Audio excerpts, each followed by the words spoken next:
नमस्कार दोस्तों, क्या आप अपनी रिटायरमेंट को सिक्योर करना चाहते हैं लेकिन कंफ्यूज्ड हैं कि नेशनल पेंशन सिस्टम यानी एनपीएस आपके लिए सही है या नहीं? सरकार ने इसे क्यों शुरू किया? इसमें निवेश करने से आपको क्या फायदे मिलेंगे और अगर बीच में पैसे निकालने की जरूरत पड़ जाए तो क्या होगा? तो आज के इस वीडियो में हम एनपीएस को पूरी तरह से आसान भाषा में समझने वाले हैं। शुरुआत करते हैं। नेशनल पेंशन सिस्टम यानी एनपीएस एक long term retirement saving scheme है जिसे भारत सरकार ने शुरू किया है और इसे रेगुलेट करती है pension fund regulatory and development authority यानी पीएफआरडीए। इसका मुख्य उद्देश्य ये है कि जब आप 60 साल की उम्र तक पहुंचे तो आपके पास एक अच्छा कॉर्पस हो और आपको हर महीने एक रेगुलर पेंशन मिलती रहे। पहले गवर्नमेंट एम्प्लॉयज को डिफाइंड बेनिफिट पेंशन मिलती थी, यानी सरकार एक फिक्स्ड पेंशन देती थी, लेकिन बढ़ती पॉपुलेशन, लंबी लाइफ एक्सपेक्टेंसी और बढ़ते फाइनेंशियल बर्डन की वजह से ये सिस्टम सस्टेनेबल नहीं रहा। इसलिए सरकार ने एनपीएस शुरू किया, जो एक डिफाइंड कंट्रीब्यूशन सिस्टम है जहां आपकी पेंशन इस बात पर डिपेंड करती है कि आपने कितना इन्वेस्ट किया और उस पर कितना रिटर्न मिला। अब सवाल आता है कि इसमें कौन इन्वेस्ट कर सकता है? तो 18 से 70 साल तक का कोई भी भारतीय नागरिक, चाहे वो गवर्नमेंट एम्प्लॉय हो, प्राइवेट जॉब करता हो या सेल्फ एम्प्लॉयड हो, एनपीएस में अकाउंट खोल सकता है और उसे एक पीआरएएन नंबर यानी परमानेंट रिटायरमेंट अकाउंट नंबर मिलता है। अब समझते हैं कि एनपीएस काम कैसे करता है। आप इसमें हर महीने या सालाना कंट्रीब्यूशन करते हैं और ये पैसा 3 तरह के एसेट्स में इन्वेस्ट होता है। इक्विटी यानी शेयर बाजार, जिसमें रिस्क ज्यादा लेकिन रिटर्न भी ज्यादा हो सकता है। कॉर्पोरेट बॉन्ड्स, जिसमें मॉडरेट रिस्क होता है, और गवर्नमेंट सिक्योरिटीज यानी सरकारी बॉन्ड्स, जिसमें रिस्क कम होता है। अब यहाँ सबसे इंपॉर्टेंट पार्ट आता है रिस्क सिलेक्शन। एनपीएस में 2 ऑप्शंस मिलते हैं, एक्टिव चॉइस और ऑटो चॉइस।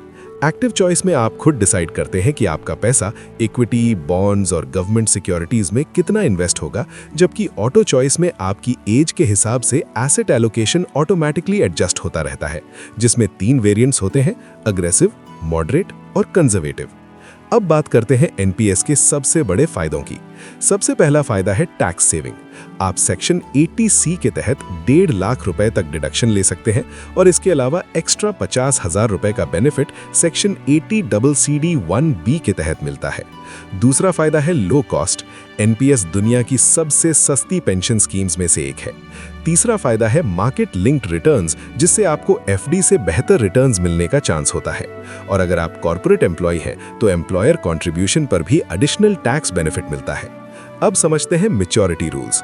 जब आप 60 साल के होते हैं तो आप अपने टोटल कॉर्पस का 60% टैक्स फ्री विड्रॉ कर सकते हैं और बाकी 40% से आपको एन्युइटी खरीदनी होती है, जिसमें आपको हर महीने पेंशन मिलती है।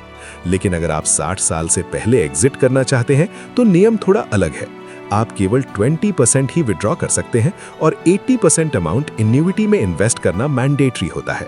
हालांकि पार्शियल विड्रॉल की सुविधा भी है, जैसे बच्चों की एजुकेशन, शादी या मेडिकल इमरजेंसी के लिए कुछ कंडीशंस के साथ आप पैसे निकाल सकते हैं।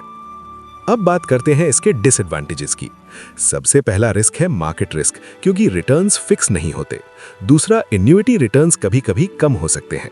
तीसरा, इसका लॉक इन पीरियड है जो 60 साल तक रहता है और फ्लेक्सिबिलिटी कम होती है, इसलिए ये शॉर्ट टर्म इन्वेस्टमेंट के लिए सूटेबल नहीं है। अब सबसे महत्वपूर्ण सवाल कि आपको कौन सा रिस्क ऑप्शन चुनना चाहिए।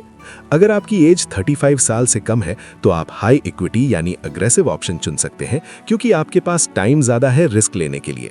अगर आपकी एज 35 से 50 के बीच है तो मॉडरेट ऑप्शन बेहतर रहता है, और अगर आपकी एज 50 से ज्यादा है तो कंजर्वेटिव यानी लो रिस्क ऑप्शन सेफ रहता है। एक सिंपल रूल याद रखें, जितने यंग हैं उतना रिस्क ले सकते हैं और जैसे जैसे एज बढ़ती है वैसे वैसे सेफ्टी बढ़ानी चाहिए।